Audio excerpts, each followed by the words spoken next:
factorisation de la loi du reste.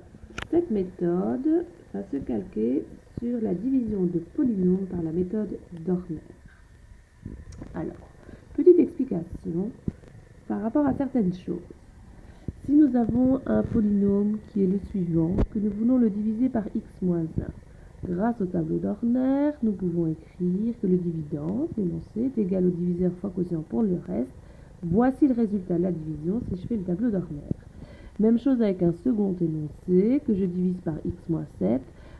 Ayant fait sur une feuille de brouillon le tableau d'Horner, voici son résultat. Alors, je veux faire constater que ici, j'ai un reste qui vaut plus 3 et ici un reste qui vaut 0. Alors, sommes-nous dans le cadre d'une somme ou d'un produit, ici et là? Pour le comprendre, je prends l'exemple chiffré. Cet énoncé-ci est-il une somme ou un produit? Même chose pour celui-ci. Eh bien, je réfléchis aux priorités des opérations. Je dois d'abord effectuer la multiplication. Donc, l'énoncé devient 40 plus 3. J'obtiens en opération finale un plus.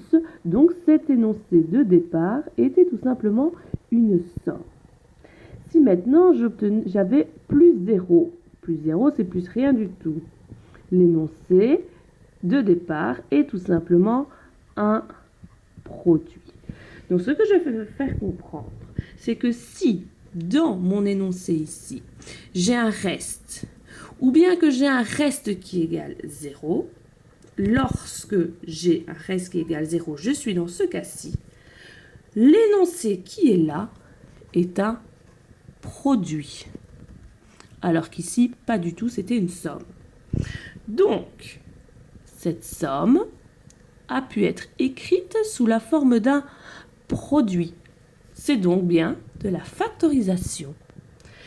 Donc, pour pouvoir factoriser, il faut que le reste de la division par Horner soit 0, sinon on ne peut pas factoriser. Ça, c'est important à comprendre. Pour factoriser, il faut que le reste soit 0. Eh bien, nous avons ici un petit exercice. X cube moins 5x carré plus 5x moins 4. Je ne sais pas par quoi je dois le diviser par Horner. Non, j'ai ici une somme que je vais écrire sous la forme d'un produit. Je ne sais pas par quoi le diviser, si c'est par x moins 1, x moins 2, ou bien x plus 1 ou x plus 2. Mais en tout cas, il faut absolument que mon reste soit 0.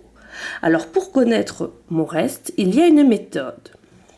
Pour connaître le reste de la division de ce polynôme par x moins 1,